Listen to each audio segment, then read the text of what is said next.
Daddy, ಏನೋ ಮಾತಾಡ್ಬೇಕಂತ ಕರೆದು ಸುಮ್ಮನೆ ಕೂತ್ಕೊಂಡಿರಲ್ಲ. ಮಾವರ, ಅದು ನಾನು ಆಫೀಸಿಗೆ ಹೋಗಿ ಬರ್ತೀನಿ ಅಂತ ಅಂದಿದ್ರಿ. ಏನಾತ್ರಿ ಮಾವರ? ನೀವು ಬಂದ ಮೇಲೆ ನಿನ್ನೆ ಕೇಳ್ಬೇಕಂದೆ, ಆಗಲೇ ಟೈಮ್ ಆಗಿತ್ತಲ್ಲ, ಹಾಗಾಗಿ ಮತ್ತೇನು ಕೇಳಕ್ಕೆ ಹೋಗ್ಲಿಲ್ಲ ರೀ ನಾನು. ಏನಾತ್ರಿ ಮಾವರ? ಡ್ಯಾಡಿ, ಏನು ನೀವು ಅಮೌಂಟ್ ಕೊಡ್ತೀನಿ ಅಂತ ಅಂದ ತಕ್ಷಣ ಅವರು ವಾಪಸ್ ಜಾಬ್ ಕೊಡೋದಕ್ಕೆ ಒಪ್ಕೊಂಡ್ರಾ ಇವರಿಗೆ? ಮಾತಾಡಿ ಡ್ಯಾಡಿ, ನಾವು ಇಷ್ಟೊತ್ತನ ಆಯಿತು ಮಾತಾಡಕ್ಕೆ ಕುಂತೀವಿ, ನೀವೇನು ಮಾತಾಡ್ತಾನೆ ಇಲ್ಲಲ್ಲ. ನಿನ್ನ ಗಂಡ ಮಾಡಿರೋ ಕೆಲ್ಸಕ್ಕೆ ಅಲ್ಲಿ ನಾನು ಚೆಂಡು ಬಗ್ಸಿ ನೀ ತೊಗೊಂಡಂಗಾತು. ಏನಾಯ್ತು ಮಾವ? ಎದಕ್ಕೆ ಹಿಂಗೆ ಅನ್ನಕೊಂತೀರಿ? ಮತ್ತಿನ್ನೇನು, ನೀನು ಮಾಡಿರೋ ಕೆಲ್ಸಕ್ಕೆ ಅಲ್ಲಿ ಹೋಗಿ ನನಗೆ ಮಾತಾಡ್ಲಾರ್ದಂಗಾತು. ಫಸ್ಟ್ ಟೈಮ್ ನಾನು ಎಲ್ಲರೂ ಹೋಗಿ ಮಾತಾಡ್ಲಾರ್ದ ಚೆಂಡು ಬಗ್ಸ್ಕೊಂಡು ಬಂದಿರೋದಂದ್ರೆ ಇಲ್ಲೇ. ನೀನು ಮಾಡಿರೋ ಕೆಲ್ಸಕ್ಕೆ ಎಲ್ಲೂ ಚೆಂಡೆ ತಡ್ಡಾಡ್ಲಾರ್ದಂಗೆ ಆಗೈತೆ ನನಗೆ. ಅದಕ್ಕೆ ನಿಮ್ಮ ಮನ್ಯಾಗ ನಿನ್ನನ್ನು ಆ ನಮ್ನಿ ಹೋಗೋದು ಹೊಲ್ದಾಗ ಕೆಲ್ಸಕ್ಕೆ ಕಳಿಸಿದ್ದಂತ ಅನಿಸ್ತೈತಿ. ರೀ, ಒಂದು ನಿಮಿಷ ರೀ, ಬೇಜಾರಾಗಬೇಡ ರೀ, ನಾನು ಮಾತಾಡ್ತೀನಿ. ಡ್ಯಾಡಿ, ಮುಗಿದಿರೋದನ್ನೇ ಮತ್ತೆ ಪದೇ ಪದೇ ತೆಗೆದು ಮಾತಾಡೋದಕ್ಕೆ ಹೋಗಬೇಡಿ. ಅವರು ಎದಕ್ಕೆ ಹಂಗೆ ಮಾಡೋಕೆ ಹೋಗಿದ್ರು ಏನು ಅನ್ನೋದು ನಿಮಗೆ ಚೆನ್ನಾಗಿ ಗೊತ್ತಿದೆ ತಾನೆ. ಮತ್ತೆ ಅದಕ್ಕೆ ಪದೇ ಪದೇ ಅದನ್ನೇ ಹೇಳಿ ಅವ್ರ ಮನಸ್ಸಿಗೆ ನೋವು ಮಾಡ್ತೀರಿ. ಈಗ ನೀವು ಮತ್ತೆ ಪದೇ ಪದೇ ಅದನ್ನೇ ಮಾತಾಡ್ತೀನಿ ಅನ್ನೋಂಗಿದ್ರೆ ನಾನು ನನ್ನ ಗಂಡ ಇಲ್ಲಿಂದ ಎದ್ದು ಸೀದಾ ಊರಿಗೆ ಹೋಗಿಬಿಡ್ತೀವಿ. ಸುಮ್ಮನೆ ನಿಮ್ಮ ತಂಟೆನೂ ಬೇಡ, ಏನೂ ಬೇಡ. ನೀವೆಲ್ಲದಕ್ಕೂ ಬರೀ ಹಿಂಗೆ ಸಿಟ್ಟು ಮಾಡಾಕುಂತಾರೆ ನನ್ನ ಗಂಡನ ಮೇಲೆ, ನಾನು ಮಾತ್ರ ಇಲ್ಲಿರೋದಿಲ್ಲ. ರೀ, ಒಂದು ಸ್ವಲ್ಪ ಸಮಾಧಾನದಿಂದ ಮಾತಾಡ್ರಿ. ನೀವು ಹಂಗೆ ಸಿಟ್ಟು ಮಾಡಿದ್ರಿ ಹೆಂಗೆ ಹೇಳ್ರಿ? ಹರಿ, ನೀವು ಒಂದು 5 ನಿಮಿಷ, ನಿಮ್ದೇನೋ ಫೋನ್ ಬಂದಂಗೆ ಆಗೈತಿ, ನೀ ಅಲ್ಲಿ ಹೊರಗಡೆ ಮಾತಾಡ್ತೀರಿ. ನಾನು ಒಂದು 5 ನಿಮಿಷ ಡ್ಯಾಡಿ ಹತ್ರ ಪರ್ಸ್ನಲ್ಲಾಗಿ ಮಾತಾಡ್ತೀನಿ, ಆಮೇಲೆ ನಿಮಗೆ ಕರಿತೀನಂತ, ಸರಿನಾ? ಸರಿ ಕವಿತಾ. ಡ್ಯಾಡಿ, ನಿಮಗೆ ಎಷ್ಟು ಸಲ ಹೇಳಿದ್ದೀನಿ, ಮುಗಿದೋಗಿರೋ ಕಥೆನ ಮತ್ತೆ ಮತ್ತೆ ಪದೇ ಪದೇ ಅವ್ರ ಮುಂದೆ ಹೇಳಬೇಡ್ರಿ ಅಂತ. ನೀವು ಮತ್ತೆ ಅದನ್ನೇ ರಿಪೀಟ್ ಮಾಡ್ತಾ ಇದ್ದೀರಲ್ಲ. ಇಲ್ಲಿ ನೀವು ಜಾಬ್ ಕೊಡಿಸ್ತಾ ಇರೋದು ನಿಮ್ಮ ಅಳಿಯನಿಗೋಸ್ಕರ ಅಷ್ಟೇ ಅಲ್ಲ, ನಿಮ್ಮ ಮಗಳ ಖುಷಿಗೋಸ್ಕರ. ಅದು ನಿಮಗೆ ನೆನಪಿರಲಿ. ಅವರಿಗೆ ಜಾಬ್ ಬಂದ್ರಷ್ಟೇ ನನಗೆ ಆ ಮನೆಯಲ್ಲಿ ಬೆಲೆ ಸಿಗೋದು, ಇಲ್ಲ ಅಂದ್ರೆ ನನಗೆ ಆ ಮನೆಯಲ್ಲಿ ಕಾಲು ಕಸ ಕಂಡಂಗೆ ಕಾಣ್ತಾರೆ. ಅದು ನಿಮಗೆ ನೆನಪಿದೆ ತಾನೆ? ಮೊನ್ನೆ ತಾನೇ ಹೇಳಿದ್ದೀನಿ ನಿಮಗೆ ಏನು ಎತ್ತ ಅಂತಂದೆ. ಮತ್ತೆ ಪದೇ ಪದೇ ನಾನು ಅದನ್ನೇ ರಿಪೀಟ್ ಮಾಡೋದಕ್ಕೆ ಹೋಗೋದಿಲ್ಲ. ಇವಾಗ ಏನಾಯಿತು ಎತ್ತ ಅನ್ನೋದನ್ನು ಹೇಳ್ರಿ ಸಾಕು. ರೀ, ನೀವು ಒಂದು ಸ್ವಲ್ಪ ತಾಳ್ಮೆದಿಂದಿರ್ರಿ. ಇಲ್ಲಿ ನಮ್ಗೆ ನಮ್ಮ ಮಗಳ ಖುಷಿ, ನಮ್ಮ ಮಗಳ ಭವಿಷ್ಯ ಅಷ್ಟೇ ಮುಖ್ಯ ಆಗಿರೋದು, ಮತ್ತೇನೂ ಅಲ್ಲ. ನಾವಿಷ್ಟೆಲ್ಲ ಮಾಡ್ತಾ ಇರೋದು ನಮ್ಮ ಮಗಳ ಖುಷಿಗೋಸ್ಕರ ಅಷ್ಟೇ. ಅದು ನಿಮ್ಮ ತಲೆನಲ್ಲಿರಲಿ. ಮೊದಲು ಸಿಟ್ಟು ಬಿಡ್ರಿ, ಸಮಾಧಾನದಿಂದ ಮಾತಾಡ್ರಿ. ನೋಡಮ್ಮ, ನಾನು ನೀನು ಹೇಳ್ದಂಗೆ ನಿನಗೋಸ್ಕರ ನಿನ್ನ ಗಂಡಂದು ಆಫೀಸ್ಗೆ ಹೋಗಿದ್ದೆ. ಅಲ್ಲಿ ನಾನು ಇವಾಗ ಅಮೌಂಟ್ ಕೊಡ್ತೀನಿ, ರಾಜುದು ಜಾಬನ್ನ ವಾಪಸ್ ಕೊಡು ಅಂತ ಅಂದೆ. ಆದರೆ ಅವರು ಇಲ್ಲ, ರಾಜು ಅವರಿಂದ ನಮ್ಮ ಇಡೀ ಆಫೀಸಿಂದ ಮರ್ಯಾದೆನೇ ಹೋಗಿದೆ, ಹಾಗಾಗಿ ನೀವು 25 ಲಕ್ಷ ಅಲ್ಲ 30 ಲಕ್ಷ ಕೊಟ್ರು ನಾವು ಯಾವುದೇ ಕಾರಣಕ್ಕೂ ರಾಜುಗೆ ಮಾತ್ರ ವಾಪಸ್ ಕೆಲಸ ಕೊಡೋದಿಲ್ಲ ಅಂದ್ರೆ ಕೊಡೋದಿಲ್ಲ ಅಂತ ಕ್ಲಿಯರಾಗಿ ಹೇಳಿಬಿಟ್ರು. ಡ್ಯಾಡಿ, ಏನು ಹೇಳ್ತಾ ಇದ್ದೀರಾ ನೀವು? ಹ್ಞೂನಮ್ಮ, ನಿನಗೋಸ್ಕರ 40 ಲಕ್ಷ ಕೊಡೋದಕ್ಕೂ ನಾನು ರೆಡಿ ಇದ್ದೆ.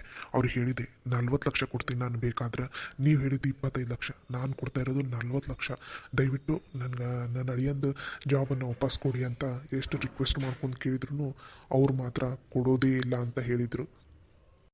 ಇವನು 25 ಲಕ್ಷ ಏನು ಲಂಚ ಇಸ್ಕೊಳಕ್ಕೆ ಹೋಗಿದ್ದಲ್ಲ, ಅದರಿಂದಾಗಿ ಇವಾಗ ಅವ್ರ ಆಫೀಸ್ನಲ್ಲಿರೋ ಎಲ್ರಿಗೂ ಫುಲ್ ಎಚ್ಚರಿಕೆ ಕೊಟ್ಟಾರಂತ. ಇದರಿಂದಾಗಿ ಆಫೀಸ್ ಮರ್ಯಾದೆ ಎಲ್ಲ ಹೋಗೈತಿ. ಇವನಿಂದಾಗಿ ಈಗ 25 ಲಕ್ಷ ಇಸ್ಕೊಂಡು ಮುಂದೆ ಜಾಸ್ತಿನೂ ಇಸ್ಕೋಬೋದಲ್ಲ ಅಂತ ಹೆದರಿಕೆಗೆ.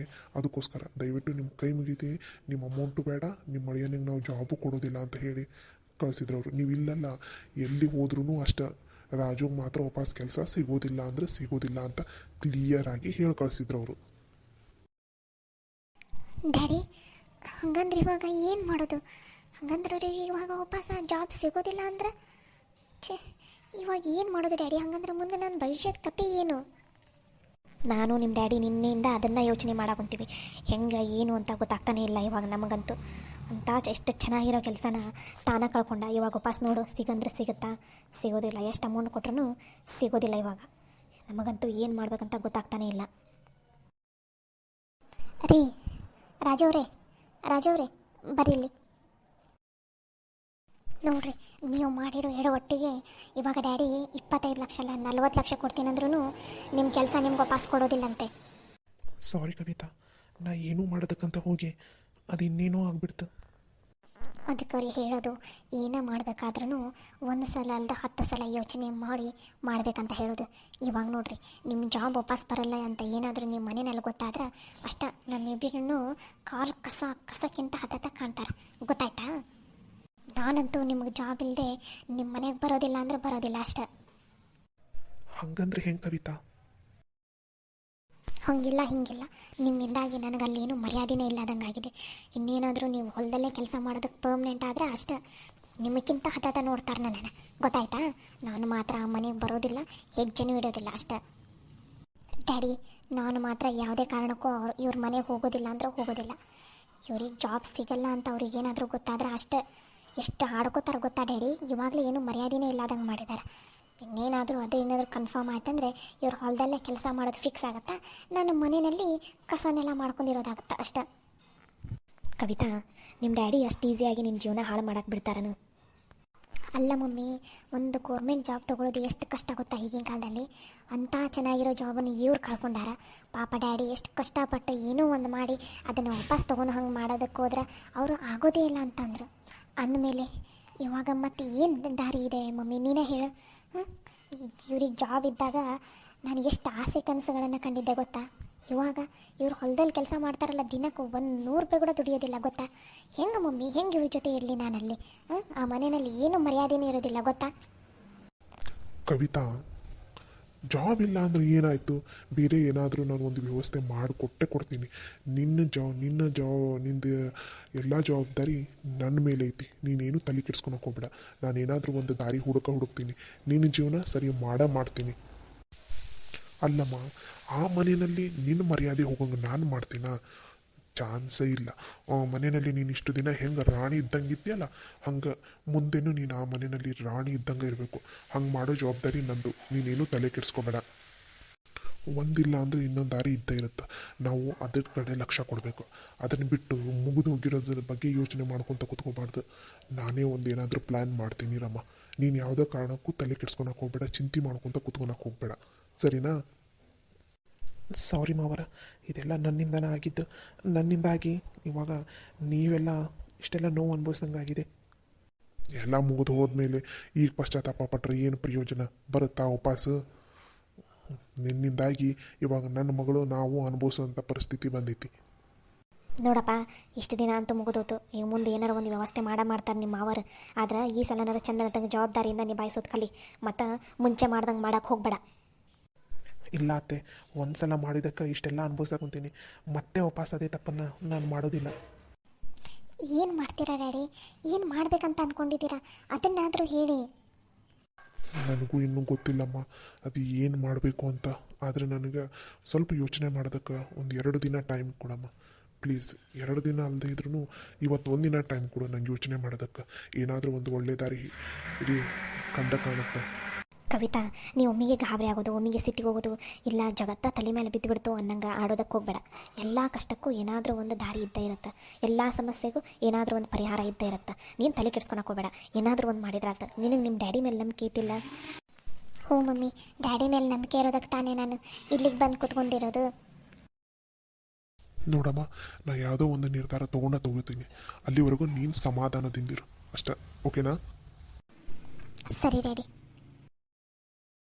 ರಾಜು ಅವರೇ, ನಡೀರಿ, ರೂಮಲ್ಲಿ ಒಂದು ಸ್ವಲ್ಪ ರೆಸ್ಟ್ ಮಾಡಂತೆ ಅಂತ.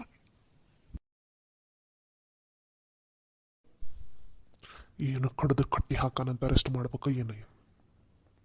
ರೀ, ಸ್ವಲ್ಪ ಮೆತ್ತಗೆ ಮಾತಾಡ್ರಿ. ನೀವೇನಾರು ಹಿಂಗೆ ಮಾತಾಡಿದ್ದು ಅಳಿಯಂದ್ರ ಕಿವಿಗೆ ಏನಾರು ಬಿದ್ದರೆ ಹೆಂಗೆ ಹೇಳ್ರಿ? ಏನು ಅನ್ಕೊನಲ್ಲ ಅವರು. ನಾನು ಹೇಳಿದ್ರಲ್ಲಿ ಏನು ತಪ್ಪೈತಿ? ನೀನು ಅಳಿಯ ಮಾಡಿರೋ ಎಡವಟ್ಟಗ ನನಗಂತೂ ಎಲ್ಲೂ ಮರ್ಯಾದೆ ಇಲ್ಲದಂಗೆ ಆಗ್ಬಿಟ್ಟೈತಿ. ಗೊತ್ತನು ನಿನ್ನೆ ಅಲ್ಲಿ ಎಷ್ಟು ಅವಮಾನ ಆದಂಗೆ ಆತ ನನಗಂತೂ ತಲೆ ಹಾಪಾದಂಗೆ ಆಗ್ಬಿಟ್ಟೈತಿ. ರೀ, ನಾವು ಇದನ್ನೆಲ್ಲ ಮಾಡಕ್ಕೆ ಕುಂತಿರೋದು ಯಾರ ಸಲುವಾಗಿ? ನಮ್ಮ ಮಗಳ ಸಲುವಾಗಿ ತಾನೆ. ನಿಮ್ಗೆ ಗೊತ್ತೈತಿ ಮದುವೆ ಟೈಮ್ನಾಗ ಏನೇನು ಮುಚ್ಚಿಟ್ಟಿವಿ ಏನು ಅಂತ ಅನ್ನೋದು. ಈಗ ನಮ್ಮ ಮಗಳನ್ನು ದೊಡ್ಡ ಮನಸ್ಸು ಮಾಡಿ ಮದುವೆ ಆಗಿರೋದು ನಮ್ಮ ಅಳಿಯಂದ್ರು ಅಂತ. ಹಳೆ ವಿಷಯ ಏನಾರ ಗೊತ್ತಾತಂದ್ರೆ ಏನು ಕತ್ತಿ ಏನು ಅನ್ನೋದು ಯೋಚನೆ ಮಾಡಿರನು. ಇವಾಗ ಹೆಂಗಾರ ಮಾಡಿ ಕವಿತಾ ರಾಜು ಇಬ್ಬರು ಒಟ್ಟಿಗೆ ಇರೋಂಗೆ ಮಾಡ್ಬೇಕಾಗಿರೋದು ನಮ್ಮ ಕರ್ತವ್ಯ. ಅವರಿಬ್ಬರು ಒಟ್ಟಿಗೆ ಇರ್ಬೇಕಂದ್ರೆ ರಾಜುಗೆ ಒಂದು ಚಲೋ ಕೆಲಸ ಏನಾರ ಸಿಗಬೇಕು, ಅದ್ರ ಕಡೆ ಯೋಚನೆ ಮಾಡಿರಿ. ಅದನ್ನು ಬಿಟ್ಟು ಹುಚ್ಚುಚ್ತರ ಏನೇನೋ ಮಾಡೋಕೆ ಹೋಗಿ ಕವಿತನ ಜೀವನನ ಹಾಳು ಮಾಡೋಕೆ ಹೋಗ್ಬೇಡ್ರಿ ನೀವು. ಈಗ ಆಲ್ರೆಡಿ ಒಂದು ಸಲ ಹಾಳಾಗೋಕ್ಕೆ ಹೋಗಿತ್ತು, ಅದನ್ನು ಹಂಗೆ ಮಾಡಿ ಸರಿ ಮಾಡಿವಿ ಮತ್ತು ಇದನ್ನ ಏನಾರ ಮಾಡಕ್ಕೆ ಹೋಗಿ ಹಾಳು ಮಾಡಕ್ಕೆ ಹೋಗ್ಬೇಡ್ರಿ. ಹೌದು ಗಂಗಾ, ನೀನು ಹೇಳೋದು ಸರಿನಾ. ನನಗೀಗ ನನ್ನ ಮಗಳ ಜೀವನ ಅಷ್ಟು ಮುಖ್ಯ. ಹೌದು, ಒಂದು ಸಲ ಆಗಿರೋ ಎಡವಟ್ಟು ಮತ್ತಿನ್ನೊಂದು ಸಲ ಆಗೋದು ಬೇಡ. ಈ ಸಲ ಏನಾರು ಹಂಗೆ ಆತಂದ್ರೆ ನನ್ನ ಮಗಳು ಮಾತ್ರ ಅಲ್ಲ, ನನ್ನ ಮಗಳಲ್ಲ, ನಾನಾ ಜೀವ ಸಹಿತ ಇರೋದಿಲ್ಲ. ಇಲ್ಲ ಇಲ್ಲ, ಇನ್ಮೇಲೆ ತಾಳ್ಮೆ ತಗೊಳ್ತೀನಿ ತಗೋ ನಾನು. ಹ್ಞೂ ರೀ, ಇವಾಗ ನಮಗೆ ಬೇಕಾಗಿರೋದೇನು ನಮ್ಮ ಮಗಳ ಜೀವನ ಸರಿ ಹೋಗೋದು ಅಷ್ಟೇ. ಅದ್ರ ಕಡೆ ಅಷ್ಟೇ ಲಕ್ಷ್ಯ ಕೊಡ್ರಿ. ಸುಮ್ಮನೆ ಸಿಟ್ಟಿಗಿಟ್ಟು ಮಾಡ್ಕೊಳಕ್ಕೆ ಹೋಗ್ಬೇಡ್ರಿ. ಏನು ಸರಿ ಆಯ್ತು ಗಂಗಾ. ಚಾ ತೊಗೊಂಬರ್ಲ, ಕಾಫಿ ತೊಗೊಂಬರ್ಲ? ಸ್ಟ್ರಾಂಗ್ ಆಗಿ ಚಾ ಮಾಡ್ಕೊಂಬಾ ಗಂಗಾ, ತಲೆ ಭಾಳ ನೋವು ಸಾಕೊಂತು ಬಿಟ್ಟೈತಿ. ಸರಿ ಆಯ್ತು ರೀ.